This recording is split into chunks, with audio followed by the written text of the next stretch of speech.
सबसे पहले छत्रपति शिवाजी महाराज, धर्मवीर संभाजी महाराज, साहू जी महाराज, महात्मा ज्योतिबा फूले, क्रांति ज्योति सावित्रीबाई, आंबेडकर जी और तिलक महाराज और सावरकर की इस पुण्य धरा को मैं प्रणाम कर कर मेरी बात की शुरुआत करना चाहता हूं। भाइयों बहनों, 20 तारीख को आप सभी को आने वाले 5 साल के लिए महाराष्ट्र की सरकार का फैसला करना है। आज मैं करवीर निवासिनी आई अंबाबाई की महालक्ष्मी मां की भूमि पर आया हूं, तब आपको कहना चाहता हूं, आपका एक वोट ये तय नहीं करेगा कि महाराष्ट्र में 5 साल किस पार्टी की सरकार चलेगी, कौन मुख्यमंत्री बनेगा, परंतु आपका एक वोट ये तय करेगा कि महाराष्ट्र अगले 5 साल शिवाजी महाराज के रास्ते पर चलेगा या औरंगजेब के रास्ते पर चलेगा। ये तय करने का ये वोट मोदी जी के नेतृत्व में हमारे मुख्यमंत्री एकनाथ शिंदे जी, भाजपा के वरिष्ठ नेता देवेंद्र जी, एनसीपी के नेता दादा और सभी लोग एकत्रित होकर भारतीय जनता पार्टी और एनडीए के सिद्धांतों के साथ आगे बढ़े। और दूसरी ओर राहुल बाबा और शरद पवार के नेतृत्व में अघाड़ी का लोग। आज आपको यह तय करना है कि शक्ति का अपमान करने वाले लोगों के साथ जाना है या मां का सम्मान करने वाले लोगों के साथ जाना है। आपको यह तय करना है कि सनातन धर्म को डेंगू मलेरिया बताने वालों के साथ जाना है या सनातन के सम्मान के साथ जो लोग खड़े हैं उनके साथ जाना है। आपने यह तय करना है कि राम के अस्तित्व को नकारने वाले लोगों के साथ जाना है या राम मंदिर बनाने वाले लोगों के साथ जाना है। भाइयों बहनों, ये अघाड़ी के लोगों ने कभी भी हमारी संस्कृति, धर्म, परंपराओं का सम्मान नहीं किया। तुष्टीकरण की, वोट बैंक की राजनीति के लिए औरंगाबाद का नाम जब संभाजीनगर करना तय हुआ, इसका भी विरोध करने का पाप ये अघाड़ी के लोगों ने किया था। और दूसरी ओर नरेंद्र मोदी जी 70 साल से आजादी के बाद 550 साल का पुराना हमारा मसला, हमारा सम्मान का सवाल, प्रभु राम की जन्मभूमि पर राम मंदिर बनाना। मुझे बताओ कोल्हापुर वालों, राम मंदिर बनना चाहिए या नहीं बनना चाहिए था? जोर से बोलो, ईश्वर भी बोलो भाई, बनना चाहिए था या नहीं बनना चाहिए था? 70 साल तक ये कांग्रेस पार्टी इसको लटकाती रही, भटकाती रही, अटकाती रही। 2019 में आपने मोदी जी को प्रधानमंत्री बनाया, 5 ही साल में केस भी जीता, भूमि पूजन भी किया, निर्माण भी किया और प्राण प्रतिष्ठा कर कर जय श्री राम कर दिया। भाइयों बहनों, ये पूरी अघाड़ी शरद पवार आनी कंपनी पूरी की पूरी मंदिर का दर्शन करने नहीं गई, क्योंकि उनको अपनी वोट बैंक से डर लगता है। मगर मैं आपको कहता हूं, नरेंद्र मोदी जी, भारतीय जनता पार्टी जी, शिवसेना कोई वोट बैंक से नहीं डरता है। न केवल राम मंदिर, हमने काशी विश्वनाथ का कॉरिडोर भी बनाया, महाकाली माता का मंदिर 400 साल के बाद फिर से बनाया, और सोमनाथ का मंदिर भी सोने का बनने का काम चल रहा है। मित्रों, ये भारतीय जनता पार्टी है, जो कहती है वो करती है। मुझे बताओ इचल करंची वालों, ये जम्मू कश्मीर जो है हमारा है या नहीं है? अरे जोर से बोलो, है या नहीं है? धारा 370 हटनी चाहिए थी या नहीं हटनी चाहिए थी? हमने कहा था धारा 370 हटाएंगे। इस सारी की सारी जमात एकजुट होकर कहती थी हम नहीं हटने देंगे। मोदी जी ने जब फैसला किया कि धारा 370 और 35 से हटाएंगे, जब मैं बिल लेकर खड़ा हुआ, ये राहुल बाबा संसद में कहते थे मत हटाओ मत हटाओ। राहुल बाबा, शरद पवार, सुप्रिया सुळे, ममता दीदी, स्टालिन, अखिलेश यादव, सारे काऊ काऊ काऊ काऊ काऊ काऊ काऊ। मैंने कहा भाई क्यों ना हटाए? तो उन्होंने कहा खून की नदियां बह जाएगी। राहुल बाबा, 6 साल हो गया, खून की नदियां छोड़ो, किसी की कंकड़ चलाने की हिम्मत नहीं है, कंकड़ चलाने की। ये नरेंद्र मोदी सरकार है, ये भारतीय जनता पार्टी एनडीए की सरकार है। किसी की हिम्मत नहीं है हमारे कश्मीर को भारत से अलग करने की। मगर इनकी हिम्मत देखिए, अभी वहां कांग्रेस पार्टी नेशनल कॉन्फ्रेंस के साथ प्रस्ताव पारित करती है कश्मीर में कि हम धारा 370 को वापस लाएंगे। राहुल बाबा, महालक्ष्मी मां की भूमि पर कहकर जाता हूं, कान खोल कर सुन लो, आप तो क्या, आपकी 4 पीढ़ी भी 370 वापस नहीं ला पाएंगे। ये कश्मीर जो है ये भारत का अभिन्न अंग है। हमारे हजारों जवानों ने अपना बलिदान दिया है, खून बहाया है, जान दी है। कश्मीर को भारत से कोई अलग नहीं कर सकता। और भाइयों बहनों, मैं आज आपको कहकर जाता हूं, नरेंद्र मोदी जी का संकल्प है कि कश्मीर भारत का अभिन्न अंग है, अभिन्न अंग है।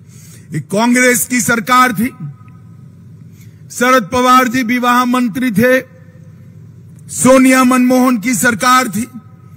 10 साल तक आए दिन पाकिस्तान वाले आतंकवादी भारत में घुसते थे, गोलियां चलाते थे, बम धमाके करते थे, कोई जवाब देने वाला नहीं था। मोदी जी की सरकार आई, उन्होंने उरी और पुलवामा में हमला किया। मोदी जी ने 10 ही दिन में पाकिस्तान के घर में घुसकर सर्जिकल स्ट्राइक और एयर स्ट्राइक कर आतंकवादियों का सफाया करने का काम नरेंद्र मोदी जी ने किया। मोदी जी ने देश को सुरक्षित किया है, मोदी जी ने देश को समृद्ध करने का काम किया है। एक और मोदी जी के रूप में डेवलपमेंट करने वाला व्यक्ति है, और दूसरी ओर राहुल बाबा एंड पवार साहब डिवाइड करने वाले लोग हैं। एक बार विकास की बात होती है, दूसरी ओर जाति की बात होती है। एक और देश को दुनिया में तीसरी बड़ी अर्थव्यवस्था बनाने की बात होती है, देश के विकास की बात होती है, और उस ओर 3 परिवारों की विकास की बात होती है। और राहुल बाबा विदेश में जाकर कहते हैं, यहां कहने की हिम्मत नहीं है उनमें, वो विदेश में जाकर कहते हैं कि हम भारत में से आरक्षण को हटा देंगे। एसटी, एससी, ओबीसी इसके आरक्षण को हटाने की बात अमेरिका में जाकर करते हैं। राहुल बाबा, कान खोलकर सुन लो, जब तक भाजपा का एक भी सांसद है, एनडीए का एक भी सांसद है, एसटी, एससी, ओबीसी के आरक्षण को आप हाथ नहीं लगा सकते हो, हम उसको हटने नहीं देंगे। और साहब देखिए कैसे झूठे लोग हैं, कई बार किस प्रकार से झूठ पकड़ा जाता है। एक सभा थी राहुल बाबा की, सभा के अंदर वो संविधान हाथ में लेकर बोलते थे, संविधान की प्रतियां भी बांटी। जब प्रति को देखा गया, संविधान को देखा गया, तो ऊपर ही सिर्फ संविधान था, पूरा पुस्तक कोरा था, अंदर एक भी शब्द नहीं लिखा था। राहुल बाबा, आपने फर्जी संविधान बांटकर बाबा साहेब आंबेडकर का अपमान किया है, भारत के संविधान का अपमान किया है। और मैं आज आपको पूछना चाहता हूं, जिस संविधान को हाथ में लेकर आपने संसद में सांसद की शपथ ली, वो भी क्या इसी प्रकार का था? इसकी बात आपको करनी चाहिए। भाइयों बहनों, जब मैं यहां आया हूं तब यहां उद्धव ठाकरे जी के लिए भी जरूर बात करना चाहता हूं। उद्धव ठाकरे जी, आप बाला साहब ठाकरे की दुहाई देते हो, आपको शर्म आनी चाहिए। जब औरंगाबाद का नाम संभाजी नगर किया, आपने इसका विरोध किया, राम मंदिर का विरोध करने वालों के साथ आप खड़े हैं, औरंगजेब की कब्र को स्मारक बनाने वालों के साथ आप खड़े हैं, आप 370 हटाने का विरोध करने वालों के साथ खड़े हैं, आप ट्रिपल तलाक हटाने का विरोध करने वालों के साथ खड़े हैं, और आप वक्फ के कानून के अंदर सुधार करने का विरोध कर रहे हैं। भाइयों बहनों, अभी अभी कर्नाटक में वहां के वक्फ बोर्ड ने गांव के गांव वक्फ की संपत्ति घोषित कर दी। किसानों की भूमि, घर, गांव, मंदिर, पंचायतें सारे वक्फ को दे दिया। मुझे बताओ कोल्हापुर वालों, वक्फ के कानून में सुधार लाना चाहिए या नहीं लाना चाहिए? जोर से बोलो, लाना चाहिए या नहीं लाना चाहिए? पवार साहब, जितना है उतना जोर लगाकर रखो, वक्फ के कानून में हम सुधार लाएंगे और इसको सुधार कर रखेंगे। हमारे युवा प्रत्याशी ने कहा, अमित भाई कपड़ा उद्योग पर ध्यान दीजिए, यहां पर विकास करना चाहे। भाई तुम मांग रहे तो क्यों छोटा मांग रहे हो? मैं आज कहकर जाता हूं, हमारे दोनों प्रत्याशी को जिता दीजिए। कोल्हापुर में टेक्सटाइल पार्क लाने का काम नरेंद्र मोदी जी करेंगे, और पूरे कपड़ा उद्योग के लिए कपास की खेती से लेकर एक्सपोर्ट तक की पूरी इकोसिस्टम एक कोल्हापुर की अलग अलग तहसीलों में बनाने का काम भारतीय जनता पार्टी की सरकार करेगी। भाइयों बहनों, अभी मैं यहां आ रहा था, मुझे किसी ने व्हाट्सएप भेजा। व्हाट्सएप के अंदर कांग्रेस के पूर्व गृह मंत्री शिंदे जी कह रहे हैं कि मैं गृह मंत्री था तब कश्मीर जाने में, लाल चौक जाने में डर लगता था। अब शिंदे साहब, आपको तो उस वक्त डर लगता था, मगर अभी मोदी जी की सरकार है, मैं कहता हूं पोते पोतियों को लेकर कश्मीर घूमकर आओ, कुछ नहीं होने वाला, कश्मीर में अब शांति है। भाइयों बहनों, ये लोग ना देश को सुरक्षित कर सकते हैं, ना समृद्ध करते हैं। आज कश्मीर में राहुल बाबा जाकर बाइक चलाते हैं, अपनी बहन के साथ बर्फ की होली खेलते हैं, आइसक्रीम खाते हैं। ये क्यों कर रहे हैं? राहुल बाबा 370 गई, इसलिए आप एक कर रहे हैं। मैं आपको बताता हूं, कश्मीर अब आतंकी भेंट कभी नहीं चलेगा। भाइयों बहनों, इन्होंने तुष्टीकरण की इंतहा कर दी और हम इस देश की संस्कृति परंपराएं उसका सम्मान करेंगे और उसको इसके आधार पर देश चले इसकी चिंता करेंगे।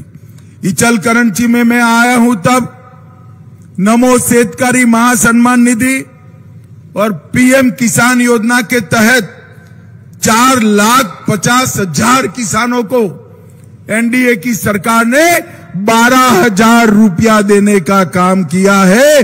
187 करोड़ रुपया दिए। और इचलकरंजी वालों, ये जो 12,000 दिया है ना, यूटी का सरकार बना दो, 12,000 को हम 15,000 करने का काम करेंगे। ये माताओं बहनों का सम्मान किया। अभी 1,500 रुपया हर महीना आ रहा है ना आपके बैंक अकाउंट में, आ रहा है ना। अब 1,500 नहीं आएगा। 23 तारीख के बाद अगले महीने जब पैसा आएगा 1,500 की जगह 2,100 रुपया आएगा। 2,100 रुपया आएगा। मोदी जी ने 4,06,000 लोगों को 5 लाख तक का पूरा इलाज मुफ्त किया है। इसके साथ और 5 लाख रुपया हम जोड़ेंगे, 10 लाख तक का पूरा इलाज फ्री होगा।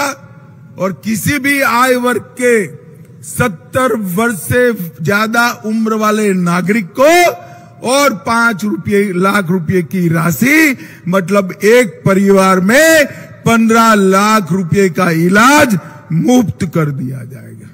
सिर्फ यहां पर 48,301 ही असेंबली कॉन्स्टिट्यूएंसी में घर बनाने का काम किया। 2,31,000 परिवारों को उज्ज्वला का गैस का सिलेंडर दिया और इसके साथ साथ 2,47,000 लोगों को घर देने का काम किया है। कोल्हापुर जिले के 24 railway station Hatkanangale, Jeur, करड़, Kolhapur, Kurduwadi, Lonand, Lonavala, Miraj, Pandharpur, Pune general, Sangli, सतारा, ये सारे रेलवे स्टेशन 24 रेलवे स्टेशनों का महाराष्ट्र में नए बनाने का काम नरेंद्र मोदी जी कर रहे हैं। और भाइयों बहनों, अकेले यहां पर कोल्हापुर में 4400 करोड़ रुपया, national highway 48 Pune Bangalore corridor, जिसमें सतारा कगल खंड को 6 लेन का करने का काम चल रहा है। नेशनल हाईवे 166 रत्नागिरी कोल्हापुर खंड 4 लाख करने का काम 4 लेन करने का काम 2,800 करोड़ से चल रहा है। नेशनल हाईवे 60 1,800 करोड़ रुपया, खेड़ सिन्नर कोल्हापुर पुणे वंदे भारत ट्रेन शुरू की। और कोल्हापुर एयरपोर्ट कब का बंद था, एक भी फ्लाइट नहीं आती थी। मुझे मालूम है क्योंकि मेरी ससुराल कोल्हापुर में है, आने में बड़ी तकलीफ पड़ती थी भाई। मगर मोदी जी ने कोल्हापुर मुंबई उड़ान 2,500 रुपये में शुरू करी और अब कोल्हापुर अहमदाबाद भी फ्लाइट चालू हो गई है। धीरे धीरे हमारा कोल्हापुर का हवाई अड्डा बनता जा रहा है। 3,200 करोड़ के खर्च से सांगली कोल्हापुर के बीच में जल भराव जो होता था उसकी योजना बनाई और 1,400 करोड़ से तेंबू लिफ्ट इरिगेशन योजना का काम नरेंद्र मोदी जी ने चालू कराया। भाइयों बहनों, ये विकास अघाड़ी का नाम ही विकास अघाड़ी है, ये विनाश अघाड़ी। इनका विकास से कोई लेन देन नहीं। मैं यहां आया हूं तब शरद पवार जी को पूछना चाहता हूं, 10 साल तक सोनिया मनमोहन सरकार चली, शरद राव आप उसमें मंत्री थे। आप बताइए महाराष्ट्र के लिए आपने 10 साल में क्या किया, कितना रुपया दिया महाराष्ट्र को? वो जवाब नहीं देते हैं। मगर मैं तो बनिए का बेटा हूं भाई, हिसाब लेकर आया हूं। हिसाब लेकर आना चाहिए या नहीं आना चाहिए भाई? जरा जोर से बोलो, हिसाब लेकर आना चाहिए या नहीं आना चाहिए? 2004 से 14 तक कांग्रेस सरकार ने महाराष्ट्र को केंद्र से 1,91,000 करोड़ रुपया दी, सिर्फ 1,91,000 करोड़, इतने बड़े महाराष्ट्र को। और मोदी जी ने 14 से 24 में 10,15,890 करोड़ रुपया देने का काम किया। कहां शरद पवार आपका 1,91,000 और कहां मोदी जी का 10,15,000 करोड़ रुपया। ये अंतर है मोदी जी और कांग्रेस की सरकार में। मोदी जी पूरे देश को विकसित करना चाहते हैं और मोदी जी के ही शासन में, एकनाथ शिंदे और देवेंद्र फडणवीस और दादा के शासन में 2 साल से पूरे देश में एफडीआई सबसे ज्यादा अगर कोई एक राज्य में आ रही है तो ताली बजाना आप लोग, हमारे महाराष्ट्र में एफडीआई देश में सबसे ज्यादा आ रही है। और शरद पवार झूठ फैला रहे हैं कि महाराष्ट्र के अंदर इन्वेस्टमेंट नहीं आता। शरद बाबू, आपकी याददाश्त थोड़ी ढीली हो गई। ये आपके जमाने की बात है जब महाराष्ट्र इन्वेस्टमेंट में पिछड़ गया था। शिंदे और देवेंद्र ने यहां पर 2 साल से देश में सबसे नंबर 1 पर एफडीआई इन्वेस्टमेंट प्राप्त किया है, नंबर 1 पर प्राप्त किया है। भाइयों बहनों, मैं आज यही कहने आया हूं, 20 तारीख को कमल और नारियली का बाग दोनों निशान पर बटन दबाइए और हमारे प्रत्याशी को जिताइए। जिले में जहां जहां धनुष बाण है, कमल को वोट दीजिए, धनुष बाण को दीजिए, घड़ी को दीजिए या नारियली के बाग को दीजिए। वोट नरेंद्र मोदी तक जाने वाला है, नरेंद्र मोदी तक जाने। दोनों प्रत्याशी आगे आओ, जरा हमारे आगे आइए। हमारे दोनों प्रत्याशी को प्रचंड बहुमत से जिताओगे क्या? अरे जोर से बोलो, जिताओगे? कमल और नारियली के बाग पर बटन दबाओगे? मोदी जी के हाथ मजबूत करोगे? महायुति की सरकार बनाओगे? तो मेरे साथ दोनों हाथ उठाइए, उठाइए दोनों हाथ, विजय के संकल्प की मुट्ठी भींच कर बोलिए, जय श्री राम, जय जय श्री राम, भारत माता की।